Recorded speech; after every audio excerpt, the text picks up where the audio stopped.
Hi everyone, it's Christina. Welcome back to another one of my videos. This video is going to be a little bit different than what you're used to seeing on my channel. Usually I do beauty videos and reviews, makeup tutorials, stuff like that. But this video is going to be more talking about personal experience. I'm going to be talking about having kids young, and also I'm going to be talking about baby number 3. If you don't know, I did announce in my last video that I am expecting baby number 3, so I'll be talking about that more at the end of this video. I really wanted to share my experiences for all the other young parents out there, so that way you guys know that you're not the only one and there is a way through everything, and in the end it is all worth it. So I really wanted to share my experiences with you guys, and I hope someone out there finds it helpful. So yeah, if you're interested in this video, then make sure you keep watching. Also, don't forget to subscribe.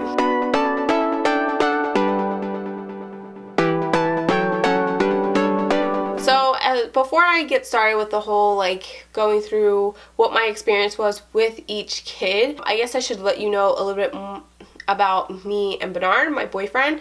We've pretty much been together since we were 12 years old. So yes, he is the father of all 3 of my kids. It just started when we were 12 years old at a skating rink, and that's how we met. We started talking on AIM, and then we just started dating. We never thought it would be all of this, but things just got a little bit more serious as we get to high school, and then my senior year, I ended up having Aaliyah. Well, I ended up getting pregnant my senior year. I knew by the time I graduated that I was pregnant, so it was more towards the end. So yeah, I did get pregnant more towards the end of my senior year. As far as how I felt, I wasn't actually really scared, just because I was a very mature 18-year-old. I don't know why, I just didn't have many fears at all. It definitely scared Bernard a lot more than it scared me, but I don't know. I just really didn't have any fears. I was pretty fearless, I guess because I already had a pretty stable job and I was about to be promoted already at 18 years old. So I felt pretty good about that. The only thing I didn't feel too good about was my situation, because I didn't know how my family was going to take it. And as far as how they did took it, pretty much no one found out from me. Pretty much my boyfriend told my cousin told my grandma told my dad told my mom. That's just how that went. So everyone was kind of disappointed in me, just because I was always such a good student. I always did so good in school. I was never in any trouble. So yes, they were very disappointed in me. And how I kind of feel about it, yes, it kind of upsets me that they were disappointed in me, but at the same time, when you keep someone sheltered for so many years, it's just what do you expect? I'm sorry, but my mom, she's Spanish, she's Puerto Rican, and she just always kept me very, very sheltered. And I feel like when you keep kids so sheltered, they're going to find a way to do something whether you like it or not. So throughout my whole pregnancy, I did not get along with my mom at all. I ended up getting kicked out twice, and the final time I ended up staying at my best friend's house. And I'm very, very thankful for them, and if they ever end up watching this video, I just want them to know that I'm very, very grateful. And that was just amazing of you to let me stay in your house, especially for what the situation was. I'll be forever grateful. I don't talk to them at all. They ended up moving to Florida, and I'm no longer in contact with them, but that's a whole different situation. So when I was pregnant with my daughter, I really learned who was there for me and who wasn't when it came down to my family. It really, really disappointed me. I felt like I was very by myself besides Bernard. Bernard was probably the only person I had, and Bernard is my boyfriend if you don't know. But yeah, I just felt very by myself after my baby shower with Aaliyah. Not one single person in my family went to that baby shower, and it really upset me. It just made me realize how much my boyfriend's family was there for me, and how much my family, they just either didn't want to be bothered by going, or someone was mad at this person and they didn't want to see that person. Y'all couldn't just go for me, and this is supposed to be a happy time. And I remember crying after my baby shower because I just felt so hurt. Nobody in my family went, and yeah, it just really, really upset me. And I'm not gonna cry, but yeah, I was very, very upset. It just made me realize who's there for me and who's not. And for all of you young parents out there, you might have already found that out by now. You'll learn who's there and who is not there for you, especially when it comes down to friends and maybe even family. So I ended up living with my best friend probably my last trimester, and I lived there up until the day that my water broke. After I had Aaliyah, my mom pretty much let me go back to her house, and I only agreed to go back to her house just because it was a better living situation. Had I stayed at my best friend's house, then I would have had to stay in the basement, and I really didn't want to do that. Like, I just felt uncomfortable in a way. They wanted me to stay, but I don't know. I just had to think what was best for me, and it was just like, I don't know. To me, in either situation, I just feel like I wasn't going to win. So I ended up only staying at my mom's house for about 2 months until I ended up getting kicked out again. I don't have a good relationship with my stepdad. I never really got along with him, and we got into a huge fight, and I ended up having to leave. So I ended up staying with my boyfriend's family. They let me stay with them, and thank God for them. Because I don't know where I would have went if it wasn't for them.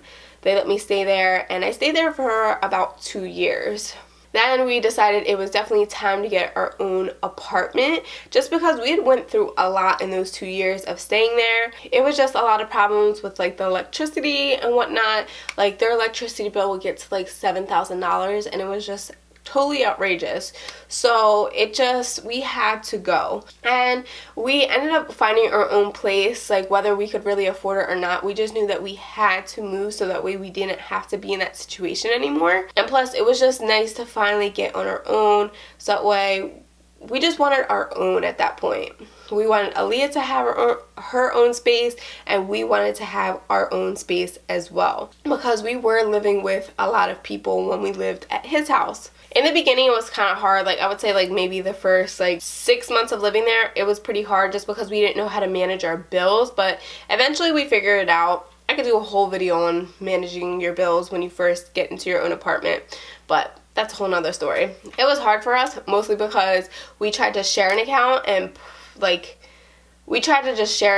and that's just not the way to go. Just have your own bank accounts and have one shared just for your bills. So then by the time I was 22, Aaliyah was almost 4 years old, I ended up having Jordan, which is my son. So then I had a boy and a girl. How I felt with Jordan.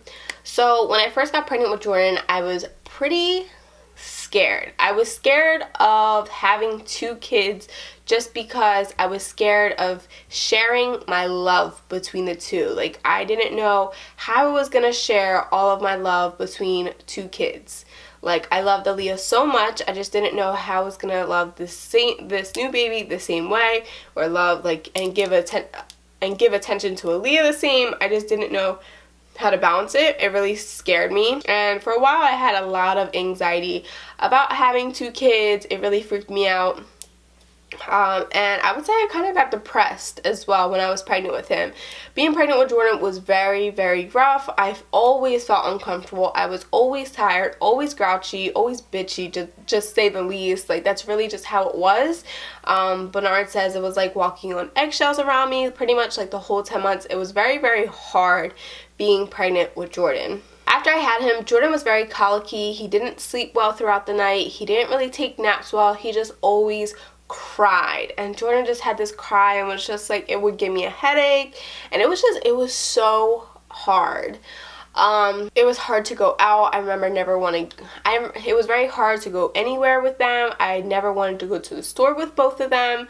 I never wanted to go anywhere with both of them. It was just, like I said, just very, very hard. It was also very hard on my relationship with Bernard, because all I really wanted was my baby boy. Like, that is the only person I wanted, and it was like that for a while. Things didn't get better until probably Jordan was a year to 18 months. It was pretty hard, but we got through it. Me and Bernard have a very strong relationship, so we did get through it. Jordan still is a handful. Let's just say, I always tell people, like, my son just marches to the beat of his own drum. Like, he just kind of does his own thing, and that's just how he was from the very beginning. Whereas Aaliyah was such an easy baby. Like, I'm talking about sleeping through the night at 6 weeks easy. Never cried, always very happy. I have 2 total opposite kids.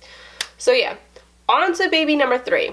So I found out in February, probably right before my birthday, and I'm due in October, the beginning of October. How I feel. So I feel pretty good. I don't feel anxious or any of that. I do have some fears, but not like I did with Jordan. Like, I don't feel the same way. For the most part, I'm pretty happy. It just is kind of hard on my body. I'm very tired a lot. Like, I fall asleep at like 8 o'clock sometimes and then go back to, like, I'll wake up for like an hour and then go back to sleep by 10 because I'm just like very exhausted. And I think I'm getting to that point where they have to adjust my levels. I don't have a thyroid, so therefore I was born with that one, so therefore my TSH levels or T4 levels have to be adjusted a lot more when I'm pregnant. Like, I'm talking about almost every month. So that's kind of what I have to deal with every time I get pregnant. My only fears really are just like getting another place, a bigger place, because I know I'm gonna outgrow this place as soon as this baby comes. We kind of already have started to outgrow our new apartment. We lived here for 2 years and I just feel like we just keep getting more and more stuff. So it's almost time for us to leave this place. And then we're gonna need a new car. We're gonna need an SUV. I'm not getting a minivan at all. I refuse. Will not get a minivan. If I could guess, in the beginning of, like, in the first couple weeks, I would say I was having a girl, because I just feel the same exact way that I did with Aaliyah, just very happy for the most part. Not very bad, but like the past week I felt horrible, like almost the same way that I felt with Jordan, just like very tired, headaches all the time, and my body just aches. My back has already started to hurt from work, and sometimes I do get kind of grouchy. So that's just been the past week. So I'm hoping that goes away. I want the headaches to go away. I'm gonna try to eat smaller meals, because I think it's mostly after I eat really big meals I start to get a headache. So I'm gonna stop that. So yeah, that's really it as far as baby number 3. I do want to do more pregnancy videos, but I'm not sure what I want to do. So if you have any ideas on what you guys want to see, then let me know. That's all that I really have for this video. I just want to let any young parent out there, like, I just want to let you know that it is not the end of the world. Like, a lot of people act like having kids young is like the hardest thing in the world and it's like the end of the world, but it's really not. Like, you're gonna have your rough times, and I've had a lot of my rough times, and I really kind of just like skimmed the surface with my rough times, but it's like I got through it, and this is what made me me. I love my kids to death, and I'm glad that I had them when I did. I don't regret having kids young at all, because it made me hustle so much harder. It made me have so much more like ambition. Like, I just want to do so much with my life, and it wouldn't be without my kids. I wouldn't have what I have without my kids, because they just motivate me so much. And maybe having this third kid is just what I need to motivate me that much more to really push me to the next step. Because yes, right now I work retail, and do I want to work retail for the rest of my life? Hell no, I don't. I don't have a life when it comes to Christmas. I don't get to see my family like that. I work a lot. So it's like, I want to really make YouTube my full-time thing. And yes, it's starting off very slow, but it's like, I'm going to keep grinding until I get where I want to be. Like, just let your kids motivate you. They should be the reason why you do what you do. Like, don't let your parents tell you any different. Don't let them tell you that you can't go to school, because you can go to school. I didn't mention that, but at one point I did go to community college. Don't let them tell you that you can't do anything, because I have friends that have got their bachelor's degree. You can still do whatever you want to do. It's a little bit harder, but I promise you can do it. So that's all that I have for you guys. If you like this video, make sure you give it a thumbs up. If you want to see more videos like this, give it a thumbs up. If you have any ideas or you want to share your story, then leave a